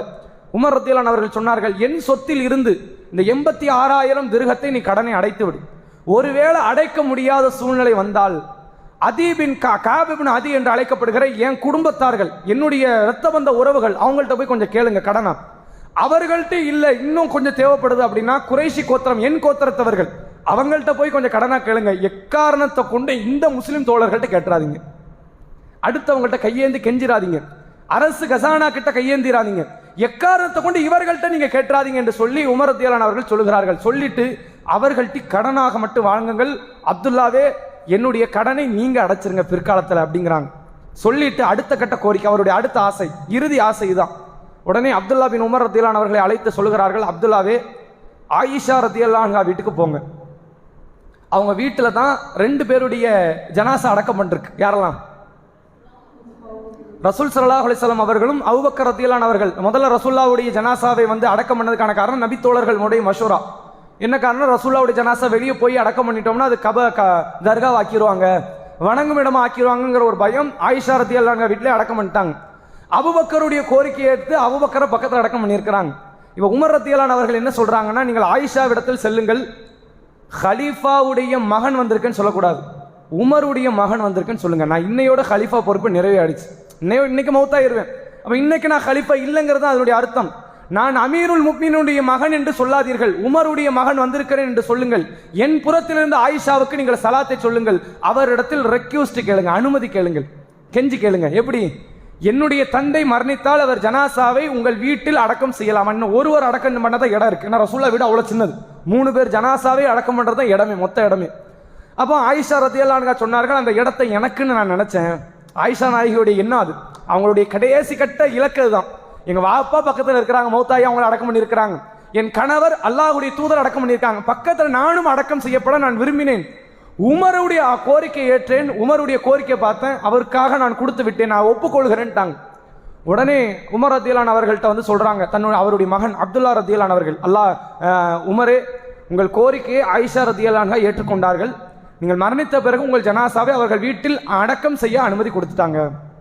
அவங்க மறுபடி சொல்றாங்க, இப்ப அனுமதி கொடுத்தது சரிதான், நான் மவுத் ஆனதுக்கு அப்புறம் என் ஜனாசாவை மறுபடி தூக்கிட்டு போய் ஆயிஷா ரலியல்லாஹு வீட்டு வாசல்ல வைங்க, அப்பவும் ஒரு வாட்டி அனுமதி கேளுங்க. இப்ப ஹலீஃபாங்கிறதுனால வேணா பயந்து ஒருவேளை சொல்லி இருக்கலாம், ஆயிஷா நாய்க்கு யார் கண்டு பயம் கிடையாது, இவர் அப்படி நினைக்கிறார். ஒருவேளை ஆட்சியாளர் என்பதனால் ஒருவேளை பயந்து கூட அப்படி பேசியிருக்கலாம், ஆட்சியாளருக்கு கொஞ்சம் வளைஞ்சு போலாமே அப்படின்னு கூட சொல்லி இருக்கலாம். அப்படிப்பட்ட பரிந்துரைகள் எனக்கு தேவையில்லை. நான் மரணித்த பிறகு நான் மையம், வேற யாரோ ஒருத்தர் தான் ஹலீஃபா, என் ஜனாசா உள்ள கொண்டு வரணுமா வேண்டாமாங்கிற முடிவெடுக்க வேண்டிய இடத்தில் ஆயிஷா மட்டும்தான் இருக்கிறார்கள். அதனால் நான் மரணித்த பிறகு வீட்டு வாசலில் கொண்டு போய் என் ஜனாசா வையுங்கள், வைத்துவிட்டு ஒரு முறை கேளுங்கள், சலாத்தை என் புறத்திலிருந்து அறிவித்து விட்டு என் ஜனாசாவை வீட்டுக்குள் கொண்டு வரலாமா, நான் உள்ளே கொண்டு வந்து என் தந்தையின் ஜனாசாவை அடக்கம் செய்யலாமா என்று கேளுங்கள். அனுமதி கொடுத்தா மட்டும் உள்ள போங்க, இல்ல முடியாதுன்னு முடிவை மாற்றி விட்டார்கள் என்றால் என் ஜனாசாவை பொதுமக்களை அடக்கம் செய்யக்கூடிய மையவாடிகளை கொண்டு போய் அடக்கம் செய்யுங்க அப்படிங்கிறாங்க. எப்படி ஒரு இறையச்சன் பாருங்க. வாழுகின்ற தருணத்தில், மரணிக்கின்ற நேரத்தில், கடைசி நேரத்தில் கூட இது மாதிரியான சிந்தனைகள் தான் இருந்ததை தவிர அவர்களுக்கு வேறு இலக்கு, வேறு பிரச்சனைகள் இல்லை, வேற எதை பத்தின சிந்தனையும் கிடையாது. நான் அவ்வளவு சேர்த்து வச்சுட்டு போனேன், இன்னும் கொஞ்ச நாள் வாழலாம், எந்த சிந்தனையும் இல்லை. அதே போன்று உமர் ரலியல்லாஹு அவர்கள் ஒரு 2 நாட்கள் அந்த வேதனையில இருந்து தான் மௌத்தா வராங்க. அவங்களுடைய கடுமையான வேதனையில் தான் அவருடைய வாழ்க்கை முடிகிறது. உமர் ரலியல்லாஹு அவருடைய பிரேதத்தை, ஜனாசாவை கொண்டு வந்து வீட்டு வாசல்ல வைக்கிறாங்க. அப்துல்லா பின் உமர் ரலியல்லாஹு அவர்கள் மீண்டும் அனுமதி கேட்கிறாங்க, என் தந்தையின் ஜனாசாவை அடக்கம் செய்யலாமா, நீங்க எடுக்கிறதா முடிவு, யாரும் உங்களை தடுக்கலாம் போறதில்லை, என்னன்னாலும் சொல்லலாம், தாராளமா அடக்கம் பண்ணலாம் அப்படிங்கிறாங்க. அதன் பிறகு கொண்டு போய் அடக்கம் பண்றாங்க. உமர் ரலியல்லாஹு அவர்களுக்கு இருந்த மிகப்பெரிய கடைசி ஆசை, தன் தோழர் ரசூல் ஸல்லல்லாஹு அலைஹி வஸல்லம் அவர்களோடும் தன் தோழர் அபூபக்கர் ரலியல்லாஹு அவர்களோடு இருக்கிற அந்த ஜனாசா அடக்கத்தலத்திற்கு பக்கத்தில் தனக்கான அடக்கத்தலம் வர வேண்டும் என்பதுதான் ஆசை. லட்சியம் எப்படி இருக்குன்னு பாருங்க, இலக்கு எப்படி வச்சிருக்காங்க பாருங்க. கடன் அடைக்கப்படணும், நபிகளாரிட்டிருந்து பல நற்செய்தியை பெற்றுவிட்டோம், இறுதி நேரத்தில் தொழுகையை கூட விட்டுவிடக்கூடாது, அதே நேரத்தில் என் ஜனாசா இங்க தான் அடக்கம் செய்யப்பட வேண்டும் என்று எதிர்பார்த்தார்கள். அப்படியே அவருடைய இறுதி கட்ட நேரத்தையும் இறைவன் அப்படி ஆக்கினான் என்ற செய்தியை நம்மால் பார்க்க முடிகிறது. இது ஒரு சம்பவம். இன்னொரு மிகப்பெரிய இறையச்சவாதியினுடைய ஒரு மரண நேரம் என்றால், இந்த இடத்துல ரசூலாவை தவிர வேற யாரையும் சொல்ல முடியாது. நபிகள் நாயகம் ஸல்லல்லாஹு அலைஹி வஸல்லம் அவர்களுடைய மரணமாகக்கூடிய அந்த கடைசி கட்ட நிமிடங்கள், அந்த நேரம் எப்படி அமைகிறது என்றால், இந்த செய்தியை அறிவிக்கக்கூடியவர்கள் ஆயிஷா ரலியல்லாஹு அன்ஹா, ரசூலுல்லாஹ்வுடைய துணைவியார் ஆயிஷா ரலியல்லாஹு அன்ஹா சொல்கிறார்கள், நபிகளார் மரணித்த அந்த நாள் எனக்குரிய நாள். ஒவ்வொரு பெண்ணுக்கும் ஒரு நாள் உண்டுல, ஹப்சாவுக்கு ஒரு நாள், ஜுவைரியாவுக்கு ஒரு நாள், சஃபியாவுக்கு ஒரு நாள். ரசூலுல்லாஹ் மரணித்த ரபியுல் அவ்வல் திங்கட்கிழமை அது எனக்குரிய நாளாக இருந்தது. கரெக்டா நபிகளார் என் வீட்டில் தான் இருந்தாங்க. அந்த நேரத்தில் நபிகளார் என்னுடைய கன்னத்திற்கும் என்னுடைய தோள்பட்டுக்கும் இடைப்பட்ட இடத்தில் அவருடைய தலையை வைத்திருந்தார்கள். ரசூலுல்லாஹ்வுடைய இறுதி கட்ட நேரம் அவ்வளவு சுவாரஸ்யமா, இரையச்சம் ததும்ப இருக்கக்கூடிய சில வார்த்தைகள். அந்த நேரத்தில் ரசூல் ஸல்லல்லாஹு அலைஹி வஸல்லம் அவர்கள் கடுமையான நோய்வாய்ப்பட்டிருந்தாங்க. எந்த அளவுக்குன்னா, ஒரு துணி எடுத்து முகத்தில் போர்த்தி கொள்வார்கள், மூச்சு முட்டும் டக்குன்னு துணி எடுத்துருவாங்க, லா இலாஹ இல்லல்லாஹ்வாங்க, மறுபடியும் போர்த்தி கொள்வார்கள், மறுபடியும் இழுத்து விடுவார்கள். இந்த செய்தியெல்லாம் ரசூலுல்லாஹ் மௌத்து வரைக்கும் பார்த்து விட்டு ஆயிஷா நாயகி சொல்றாங்க, ரசூலுல்லாஹ் மரணத்தை பார்த்த பிறகு எந்த மரணத்தை கண்டாலும் எனக்கு பயம் கிடையாது, எனக்கு பயம் வரவும் இல்லை. நபிகளாரே இவ்வளவு துன்பப்பட்டிருக்காங்க போது எந்த மரணமும் அதுக்கு நிகராக இல்லை. அவ்வளவு தூரம் கடைசி கட்ட நேரத்தில் அல்லாஹ் நபிகளாரே அவ்வளவு பெரிய அளவில் சோதித்தான் என்று ஆயிஷா ரலியல்லாஹு அன்ஹா அந்த நேரத்தில் சொல்லுகிறார்கள். அப்ப கடைசியாக இருக்கும்போது உள்ள யாரு வராங்கன்னா, அப்துர் ரஹ்மான் பின் அபூபக்கர், ஆயிஷாவுடைய சகோதரர் அப்துர் ரஹ்மான் உள்ள வரார். அவர் கையில மிஸ்வாக் இருந்துச்சு. ரசூல் ஸல்லல்லாஹு அலைஹி வஸல்லம் அவங்க தலையை தோள்பட்டையில் வைத்த நிலையில் அப்துர் ரஹ்மானை பார்க்குறாங்க. ரசூலுல்லாஹ்வால பேச முடியல, லாஸ்ட் எண்டில் வந்துட்டாங்க, வார்த்தைகள் வெளிப்படுத்த முடியாத ஒரு சூழ்நிலை அடைஞ்சிட்டாங்க. அந்த நேரத்தை அடைந்த உடனே அப்துர் ரஹ்மான் கையில மிஸ்வாக் இருந்துச்சு, பல் துளக்கிற குச்சி. மிஸ்வாக்குன்னு தனி மதிப்பு கிடையாது, பல் துளக்கிறது சுன்னத்து. அடிக்கடி பல் துளக்கிக் கொள்வது இஸ்லாம் காட்டித்தத சுன்னத்தான ஒரு வழிமுறை. மிஸ்வாக்கு தான் கிடையாது. இப்ப நம்ம காலத்துல நவீன முறையில் பிரஷ் பேஸ்ட்னு வந்துச்சு, அதனால இதுதான் சிறந்தது. மிஸ்வாக்கை விட பெஸ்ட் இதுதான் சொல்லலாமே தவிர மிஸ்வாக்கு சுன்னத்து அல்ல. பல் துளக்குவது, அதிகமாக பல் துளக்குவது ஒரு சுன்னத்து. ரசூல் அந்த நேரத்தில் கூட பல் துளக்குவதை எதிர்பார்க்கிறாங்க. இது நமக்கு என்ன பாடத்தை சொல்லி தருதுன்னா, அல்லாவை சந்திக்க போகிறோம் என்றால் அமல்களை மட்டும் கொண்டு போறது இஸ்லாம் விரும்பல. நம்மை பரிசுத்தப்படுத்தி உடலை தூய்மைப்படுத்துவது இஸ்லாம் விரும்புது. நம்ம அல்லாஹ் கிட்ட போறோம், நம்ம நகங்களை வெட்டி நம்மை நாமே சுத்தப்படுத்தி கொண்டு சுத்தமான ஒரு நிலையில் இந்த உலகத்தை விட்டு நாம் பிரியணுங்கிற ஒரு எதிர்பார்ப்பை இஸ்லாம் நமக்கு விடுக்குது. ரசூல் ஸல்லல்லாஹு அலைஹி வஸல்லம் அவங்க பல் தைக்க ஆசைப்படுறாங்க அந்த கடைசி நேரத்தில். ஆனால் வாய்களால் பேச முடியல, மிஸ்வாக்கை மட்டும் பார்த்துக்கிட்டு இருக்கிறாங்க. ஆயிஷா ரதியல்லாஹு அன்ஹா கேட்கறாங்க, மிஸ்வாக்கு வேணுமா உங்களுக்கு அப்படின்னு. ரசூலா தலையாட்டுறாங்க ஆமான்னு. உடனே அந்த மிஸ்வாக்கு எடுத்து கொடுக்குறாங்க. ரசூலாவால கடிக்க முடியல, தாக்கத்தில்லை, பேசவே முடியல, மிஸ்வாக்கை கடிக்கணும்ல, தாக்கத்தில்லை. ஆயிஷா ரதியல்லாஹு அன்ஹா அந்த மிஸ்வாக்கை வாங்கி கடித்த அந்த பகுதியை மென்மையாக மாற்றி விட்டு ரசூலாவுடைய வாயில கொடுக்குறாங்க. அப்ப ஆயிஷா ரதியல்லாஹு அன்ஹா சொல்கிறார்கள், என்னுடைய நெஞ்சின் மீது தலை வைத்த நிலையில் என்னுடைய உமிழ் நீரும் ரசூலாவுடைய உமிழ் நீரும் கலந்த நிலையில் தான் நபிகளார் உயிர் பிரிஞ்சது. அப்படித்தானே? ஆயிஷா நாகியோடைய எச்சு அந்த மிஸ்வாக்கில் இருக்கு. ரசூலா கடைசியாக அந்த மிஸ்வாக் வைக்கிறது. இதெல்லாம் எவ்வளவு பெரிய பாக்கியம் தெரியுமா? ஒரு மனைவிக்கு கிடைக்கிற பெரும்பாக்கியம். ரசூல்லான்னு கூட விட்டுருங்க, ஒரு மனைவிக்கு கிடைக்கிற சாதாரண பாக்கியமே கிடையாது.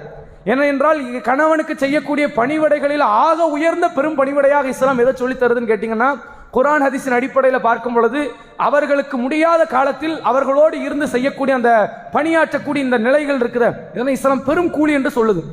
அப்படிப்பட்ட ஒரு நிலையில் இருக்கிறாங்க. ஆயிஷா நாய்க்கு இன்னொரு சிறப்பு என்ன, நான் செய்யறது ரசூல்லாவுக்கு. ஒரு கட்டம் என்ன, என் கணவர், ஒரு பக்கமே அது என்னுடைய தூதர், இந்த உம்மத்துடைய தூதர். அந்த சந்தோஷத்துல அந்த மிஸ்வாக் எடுத்து கொடுக்குறாங்க, அதை கடித்து கொண்டு இருக்கிறார்கள். கொஞ்ச நேரத்தில் ஒரு பாத்திரம் வருது, அந்த பாத்திரத்தில் அல்லாஹ்வுடைய தூதர் கைகளை முக்குகிறார்கள். முக்கி தண்ணீரை எடுத்து முகத்தில் தடவுறாங்க. தடவி கொண்டு சொல்கிறார்கள், லா இலாஹ இல்லல்லாஹ், வணக்கத்திற்கு தகுதி வாய்ந்தவன் அல்லாஹ் ஒருவனை தவிர வேறு யாரும் இல்லை. இன்னலில் மௌத்தில சக்கராத், மரணத்தில் பல வேதனைகள் இருக்கிறது என்று சொல்லிவிட்டு ரசூல் ஸல்லல்லாஹு அலைஹி வஸல்லம் அவர்கள், அல்லாஹும்ம ரஃபீகில் அலா, இறைவா உயர்ந்த நட்போடு என்னை சேர்த்துவை என்று சொல்லி கைகளை உயர்த்துறாங்க. இந்த கைகளை கடைசியா உயர்த்துறாங்கல்ல, பக்கத்தில் இருக்கிற ஆயிஷா ரதியல்லாஹு அன்ஹாவுக்கோ அல்லது பக்கத்தில் இருக்கக்கூடிய இந்த அப்துர் ரஹ்மான் பின் அபிபக்கர் என்ற நபித்தோழருக்கு ஒன்றும் புரியல. ரசூலை என்ன செய்யறாங்கன்னு தெரியல. திடீர்னு படுத்திருந்தாங்க ஆயிஷா நாயகியுடைய நெஞ்சில், திடீரென்று எந்திக்கிறாங்க, கைகளை ஏன் உயர்த்துறாங்கன்னு தெரியல. ஆனால் அது அவர்களுக்கு அந்த நேரத்தில் தெரியல. நபிகளார் கடைசியாக கையை உயர்த்திய நேரம் அதுதான். கையை உயர்த்தி சொல்கிறார்கள், அல்லாஹும்ம ரஃபீகில் அலா, இறைவா உயர்ந்த நட்போடு என்னை சேர்த்துவை. எந்த நட்பு? உயர்ந்த நட்புனா யாருடைய நட்பு? இப்ராஹிம் அலைஹிஸ்ஸலாம் நட்பு. வேற? அபூபக்கர் மௌத்தே ஆவலியே, நபிமார்கள் தான். அதுல நிறைய பேர் நபிமார்கள்னு ஒரு கருத்து சொன்னாலும் வேறு சில ஹதீஸை பார்க்கும்போது நபிமார்களை குறிக்கல, அல்லாஹ் தான் குறிக்குது. ஆனால் ரசூலுல்லாஹ் என்ன சொல்றாங்கன்னா, நான் உலகத்தில் ஒருவரை நட்பு வட்டாரத்தில் ஒருவரை சேர்த்துக்கொள்ள நாடி இருந்தால் யாரை ஆக்கியிருப்பேன்? அபூபக்கரை ஆக்கியிருப்பேன். இருந்தாலும் நான் அல்லாஹ்வுடைய கலீலாக இருக்கவே விரும்புகிறேன் அப்படின்னாங்க. அப்ப அந்த ரஃபீகில் அலா, நம்ம சுஜூதுல ஓதுறோம், சுப்ஹான ரப்பில் அலா, உயர்ந்த என்னுடைய இறைவன் தூயவன், அதைத்தான் நபிகளார் சொல்கிறாங்க.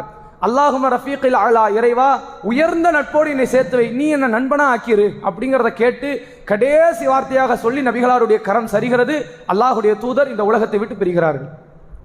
இது எவ்வளவு பெரிய பாடம் நபிகளாருடைய பிரிவுல இருக்கு அப்படின்னு கேட்டீங்கன்னா, இறுதிக்கட்ட நேரத்தில் கடுகளவு கூட தன் மனைவி, தன் பிள்ளைகள், தன் பேர பிள்ளைகளை பற்றி சிந்தனை இல்லை. ஒரு இஸ்லாமியன் இப்படிதான் இருக்கும். ஏனென்றால் முழு பொறுப்பை நான் ரப்பிடத்தில் சாட்டி விட்டேன். சரி, 7:16 தானே? 7:16 தான் சார். இப்போ இறுதிக்கட்ட நேரத்தில் நம்முடைய சாதாரணமாக ஒரு மனிதனுடைய மனநிலை எப்படி இருக்கும் என்றால், தன் மனைவி பிள்ளைகளை பற்றிய ஒரு கவலை இருக்கும். ஆனால் அல்லாஹ் ரப்புல் ஆலமீன் சொல்லுகிறான், ஃபத்தவக்கல் அலல் ஹய்யில் லதீ லா யமூத், மரணிக்காமல் என்றென்றும் உயிரோடு இருக்கக்கூடிய அல்லாஹ்வை சார்ந்திருங்கள். இந்நாள் வரைக்கும் நீங்கள் உங்கள் மனைவிக்கு பிள்ளைக்கு உணவளித்தீர்களே, நீங்க உணவு அளிக்கல, ரப்பு உங்கள் மூலமாக உணவளித்தான். உங்கள் மூலமாக உங்கள் மனைவி பிள்ளைக்கு உங்கள் குடும்பத்தாருக்கு உணவளித்த இறைவன், நீங்க போனதுக்கு அப்புறம் உணவு கொடுக்க தெரியாத அவனுக்கு, நீங்க தான் காப்பாத்துங்க. இந்த சிந்தனையை குஃப்ருக்கு இழுத்துட்டு போற சிந்தனை. நான் இறந்துட்டா என் மனைவி யார் காப்பாத்துவா? நான் இறந்துட்டா என் பிள்ளை யார் காப்பாத்துவா? நான் இறந்துட்டா என் குடும்பத்தை யார் ரன் பண்ணுவா? நான் போயிட்டு அந்த சமூகத்தை யார் காப்பாத்துவா? இந்த பள்ளிவாசலை யார் காப்பாத்துவா? இந்த சிந்தனையை வரக்கூடாது. இது குஃப்ருக்கு தான் இழுத்துட்டு போகும். அப்ப நீங்க தான் இவ்வளவு நாள் காப்பாத்திக்கிட்டு இருக்கீங்களா? இதுவே தப்பாச்சே. நான் தான் காப்பாத்துறேனாலே அது குஃப்ரு. நபிகள் நாயகம் ஸல்லல்லாஹு அலைஹி வஸல்லம் அவர்கள் அந்த சிந்தனைக்கு ஒரு காலம் போனது கிடையாது. அல்லாஹ் தான் இப்போ வரைக்கும் காப்பாத்தினான், இனிமேலும் காப்பாற்றுவான், எனக்கு அதை பத்தி கவலை இல்லை. என் கவலை எல்லாம் மறுமையில் என் நிலைமை எப்படி இருக்கும். நபிகளார் ஒரு குறிப்பிட்ட அளவு நன்மையை கூட இழக்காமல் அதை முழுமையாக அடைந்து மறுமையில் ஒருவர் நன்மை அதிகம் செய்தவர் என்று ஒருவர் இருந்தால் அது நானாக இருக்க வேண்டும் என்ற ஒரு எதிர்பார்ப்போடு தனது வாழ்க்கையினுடைய கடைசி கட்ட நேரத்தையும் முடித்துக் கொண்டார்கள். இது நமக்கு பெரும் பாடத்தை சொல்லித் தருகிறது. மரணம் என்றால் இப்படி அமையணும், அல்லாஹ் ரப்பல் ஆலமீன் நமக்கு தரணும். ஆயிஷா ரலியல்லாஹு அன்ஹா சொன்னார்கள், அந்த நேரத்தில் நபிகளார் பட்ட மரண அவஸ்தையை நான் பார்த்தேன். வேறு யார் எவ்வளவு கஷ்டப்பட்டு இருந்தாலும் எனக்கு பெருசே கிடையாது. ஏன்னா நபிகளார் பட்ட துன்பத்தை உலகத்தில் யாரும் படவும் முடியாதுங்கிறாங்க. அவ்வளவு வேதனைப்பட்டாங்க ரசூலுல்லாஹ். லாஸ்ட் நேரத்தில் கண்ணீர் வராத குறையாக நபிகளார் பட்ட துன்பங்கள், வேதனைகள், கடுமையான நோய்கள், அவ்வளவு வேதனையில் அல்லாஹ்வுடைய தூதர் இந்த உலகத்தை விட்டு பிரிந்தார்கள் என்ற செய்தியை சொல்கிறார்கள். அனஸ் ரலியல்லாஹு அவர்கள் சொல்கிறார்கள், நாங்கள் நபிகளாருடைய பிரேதத்தை கொண்டு வந்து கபரஸ்தானில் வைக்கிறோம், மண்ணள்ளி போடுறோம், ஏதோ ஒரு பெரும் பாவத்தை செய்யற மாதிரி எங்களுடைய உள்ளம் இருந்துச்சுங்கிறாங்க. எப்படி இருக்குன்னு யோசிச்சு பாருங்க. நபிகளாரோடு அந்த சமூகம் வாழ்ந்து நபிகளாரை உயிருக்கு மேலாக மதித்து அந்த நபிகளாரை கபருக்குள்ளே வைத்து மண்ணை அள்ளி போட்டு மூடுகிறார்கள் என்றால் அந்த நேரத்தில் அவங்களுடைய உள்ளமெல்லாம் லேசில் நொறுங்கி இருக்கும், கடுமையான முறையில் சேதம் அடைஞ்சிருக்கும். இப்படிப்பட்ட தூதரை ஒரு மனிதரை இழந்துட்டோம். ஒருவேளை அல்லாஹ் கட்டளை இடாமல் இருந்திருந்தால் நபிகளார் மையத்தை அவங்க அடக்கம் பண்ணாமல் இருந்திருப்பாங்க. அல்லாஹ்வுடைய கட்டளை தான். நபிகளார் இறந்துட்டாங்கிறது அபூபக்கர் ரலியல்லாஹு அவர்கள் மூலமாக சொல்லப்படவில்லை என்றால் அந்த சமூகம் நபிகளார் மையத்தை அப்படியே வச்சிருந்தாலும் ஆச்சரியத்துக்கு இல்லை. அப்படிப்பட்ட ஒரு சூழ்நிலை. அந்த நபிகளாரை இழப்பதை அவங்களுடைய உள்ள ஏத்துக்க மாட்டேங்குது. இவங்க எப்படி இறந்தாங்க, இவங்க இறக்கக்கூடாது, எங்கள் மரணத்திற்கு பிறகு உங்கள் மரணம் வருவதைத்தானே நாங்கள் எதிர்பார்த்தோம். எல்லா நபித்தோழருடைய எண்ணமும் இதுதான். ஆனால் அந்த உம்மத்துக்கு பக்குவப்படுத்தணும். இவர்கள் எவ்வளவுதான் உங்கள் நேசத்துக்குரியவராக இருந்தாலும் இவர் கடவுளாக மாட்டாருங்கிறத புரிய வைக்கிறான் அல்லாஹ் ரப்பல் ஆலமீன். அதை நாம் புரிந்து கொள்ள வேண்டும். இந்த உலகத்தில் எவ்வளவு தலை சிறந்த நபராக இருந்தாலும் சரி, நபிகளாராகவே இருந்தாலும் சரி, மரணித்து விட்டார்கள். நாமும் ஒரு நாள் மரணிக்க போகிறோம். அந்த மரணம் வரும் பொழுது நமது நிலைமை எப்படி இருக்கும் என்பதை சிந்தித்து பார்க்க வேண்டும். நரகத்தை பார்த்த அல்லாஹ்வுடைய தூதர், சொர்க்கத்தை பார்த்த அல்லாஹ்வுடைய தூதர், வானவர் ஜிப்ரீல் அலைஹிஸ்ஸலாமே சொந்த தோற்றத்தில் பார்த்து அவரோடு உரையாடி அல்லாஹ்வுடைய தூதர், படைத்த ரப்பிடத்தில் உரையாடியவர், சித்ரத்துல் முன்தஹா என்று சொல்லப்படுகிற வானுலக எல்லை வரை சென்று அல்லாஹ்வுடைய தூதர், எழுதுகோளுடைய எழுத்துக்கள் செவியுற்ற அல்லாஹ்வுடைய தூதர் மரண நேரத்தில் இவ்வளவு தூரம் அவஸ்தைப்பட்டார்கள் என்றால் இது எதையுமே பார்க்காமல் வெறும் வார்த்தைகள் அளவிலே ஏற்றுக்கொண்டு ஈமான் கொண்டு வாழ்ந்து கொண்டிருக்கிறோம் என்றால் நமது மரண நிலை எவ்வளவு மோசமானதாக இருக்கும் என்பதை நாம் ஒவ்வொருவரும் சிந்தித்து பார்க்கணும். அது லேசப்பட்ட நேரம் கிடையாது. நமக்கு வேண்டுமானால் இறந்து போகக்கூடியவர் 2 நிமிடத்தில் துடி துடித்து இறந்தார்னு தோணலாம். இறக்கக்கூடிய நபருக்குத்தான் தெரியாது 2 நிமிட வேதனை கிடையாது, அது மிக நீண்ட நேரம். அந்த நேரத்தில் வானவர்களோடு நடந்த பேச்சுவார்த்தை, இறைவனது ரூகை பறிக்கும் போது நடந்த அந்த கொடூர நிகழ்வுகள் அது இறந்தவருக்கு தான் தெரியும். அதனால் நாம் எவ்வளவு நல்லவராக இருந்தாலும் அந்த வேதனை வரத்தான் போகிறது. ஆனால் நாம் கெட்டவர்களாக மாற மாற வேதனையுடைய உச்சத்தை நாம் தொடுவோம் என்பதை புரிந்து கொண்டு வாழுகின்ற தருணத்தில் நல்லவர்களாக வாழ்ந்து மரணிக்கக்கூடிய ஒரு நற்பாக்கியத்தை நாம் பெற வேண்டும். இந்த உலகத்தில் என்ன சோதனை, எவ்வளவு பிரச்சனை வந்தாலும் சரி, இறைவனுக்காக பொறுத்துக் கொள்ளுங்கள். மரண அவஸ்தைக்கு நிகராக உலகத்தில் ஒரு சோதனை கிடையாது.